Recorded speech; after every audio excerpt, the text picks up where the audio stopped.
Assalamualaikum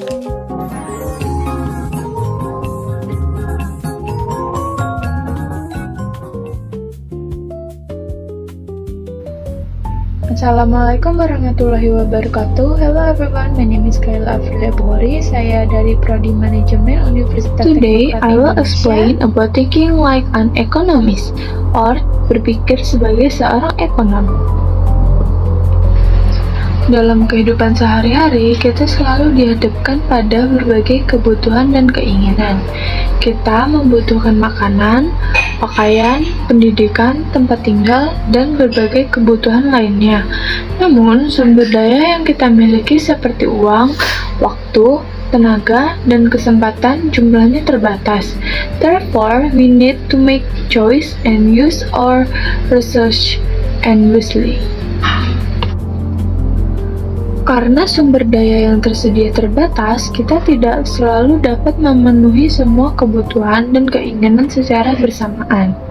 Oleh sebab itu, kita perlu menentukan prioritas dan mengambil keputusan yang tepat.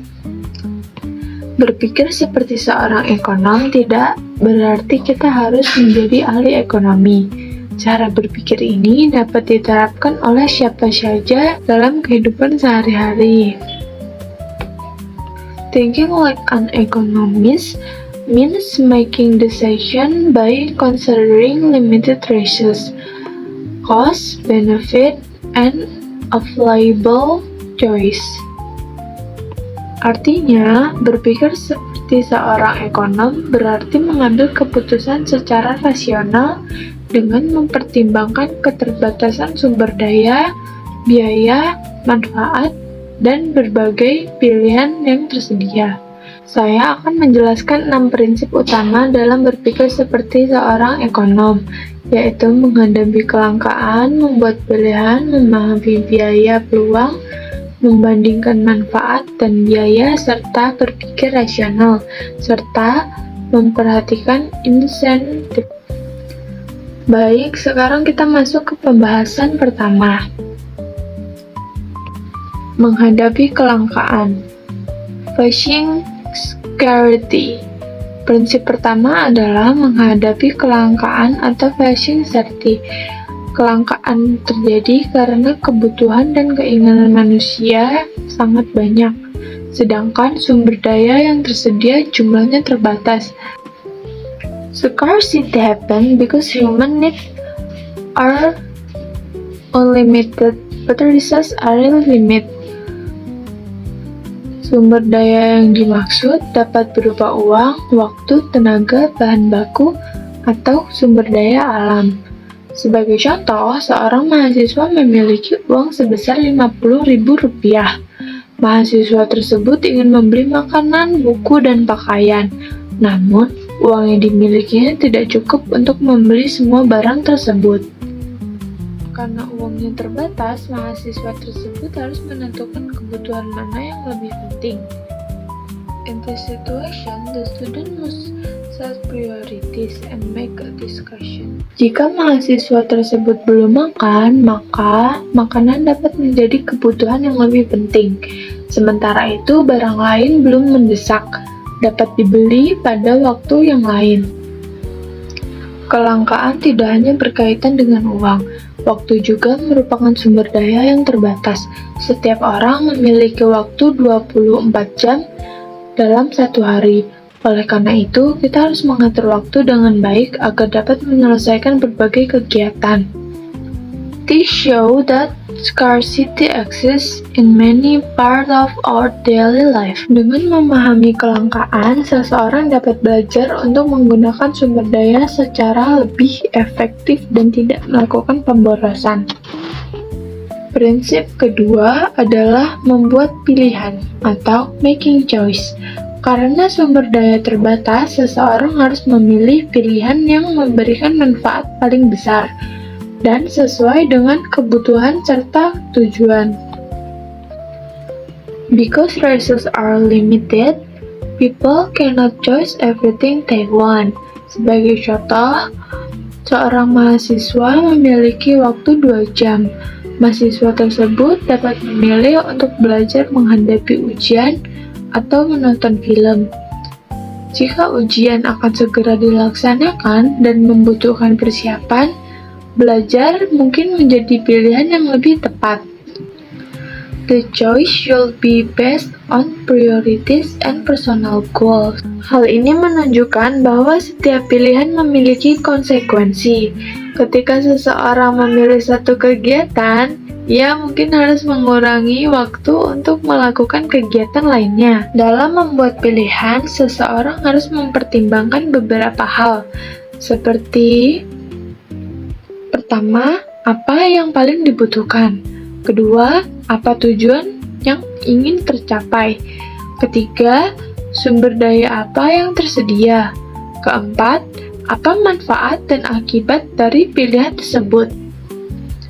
Making good choice help people use their resource more effectively. Dengan membuat pilihan yang tepat, seseorang dapat menggunakan uang, waktu, dan tenaga secara lebih bijaksana. Prinsip ketiga adalah biaya peluang atau opportunity cost. Biaya peluang adalah manfaat dari pilihan terbaik yang harus dikorbankan karena seseorang memilih pilihan lain. Opportunity cost is the value of the next best alternative that is give up. Artinya, ketika kita memilih sesuatu, kita mungkin harus melepaskan kesempatan untuk memilih pilihan lain. Sebagai contoh, seorang mahasiswa memiliki uang Rp50.000.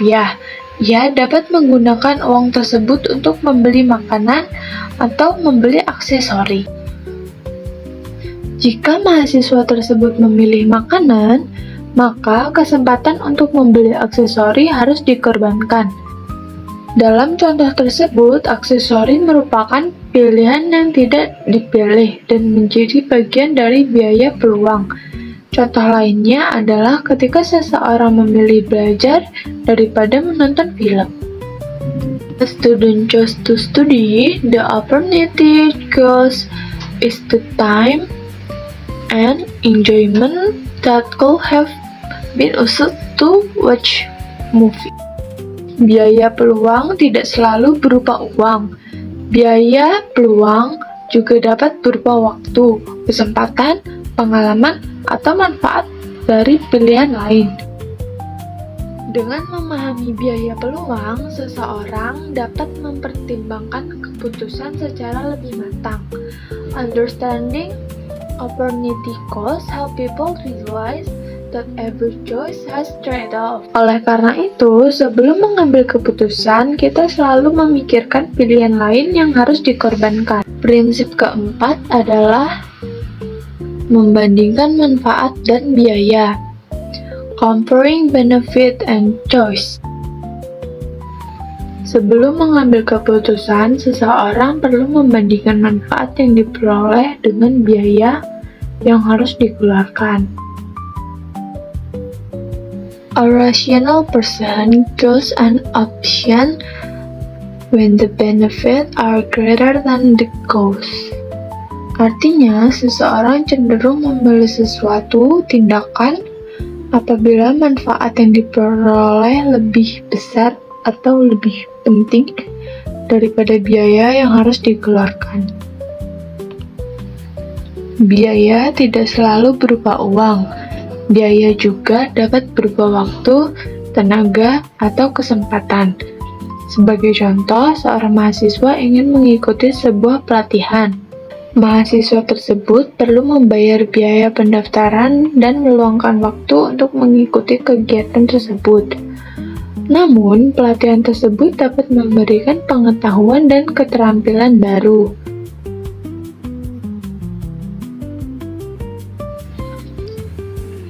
Jika manfaat yang diperoleh dianggap lebih besar daripada biaya yang dikeluarkan, maka mengikuti pelatihan dapat menjadi keputusan yang tepat.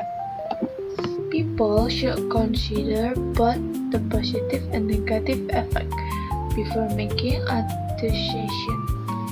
Dengan membandingkan manfaat dan biaya, seseorang dapat mengurangi resiko, mengambil keputusan yang kurang tepat. Prinsip ini juga dapat diterapkan dalam kegiatan bisnis. Seorang pengusaha perlu mempertimbangkan biaya produksi, harga jual, dan keuntungan yang mungkin diperoleh. This comparison can help business make better discussion and use their resource effectively. Prinsip kelima adalah berpikir rasional atau thinking rationally. Berpikir rasional berarti mengambil keputusan berdasarkan kebutuhan, tujuan, fakta, dan pertimbangan yang logis. Rational decisions are made based on fact and careful consideration. Berpikir rasional bukan berarti seseorang tidak boleh memiliki perasaan, namun keputusan yang diambil sebaiknya tidak hanya berdasarkan keinginan sesaat. Sebagai contoh, seseorang melihat barang yang sedang diskon. Ia merasa tertarik untuk membeli barang tersebut. Namun, sebelum membeli, ia perlu mempertimbangkan apakah barang tersebut benar-benar dibutuhkan dan apakah uang yang dimiliki cukup. Dengan berpikir rasional, seseorang dapat menggunakan sumber daya secara lebih tepat dan mencapai tujuan yang lebih baik. Prinsip keenam adalah memperhatikan insentif atau responding to incentive. Insentif adalah sesuatu yang mendorong seseorang untuk melakukan tindakan tertentu. Insentif dapat berupa diskon, hadiah, bonus, penghargaan, atau keuntungan lainnya. Incentive can influence people, decision, and behavior. For example, discount may encourage customers to buy a product. Insentif tidak hanya berbentuk uang atau diskon. Dalam dunia pendidikan, nilai yang baik atau penghargaan dapat menjadi insentif bagi mahasiswa untuk belajar lebih giat. Dalam dunia kerja, bonus atau kenaikan gaji dapat mendorong karyawan untuk meningkatkan kinerja. Therefore, incentive can encourage people to take certain action. Contoh dalam kehidupan sehari-hari. Setelah memahami 6 prinsip tersebut, sekarang kita akan melihat beberapa contoh penerapannya dalam kehidupan sehari-hari. Contoh pertama, mengatur uang. Seorang mahasiswa memiliki uang sebesar Rp50.000. Dia ingin membeli makanan dan aksesori, namun uang yang dimilikinya terbatas. Karena makanan merupakan kebutuhan lebih penting, mahasiswa tersebut membeli makanan terlebih dahulu.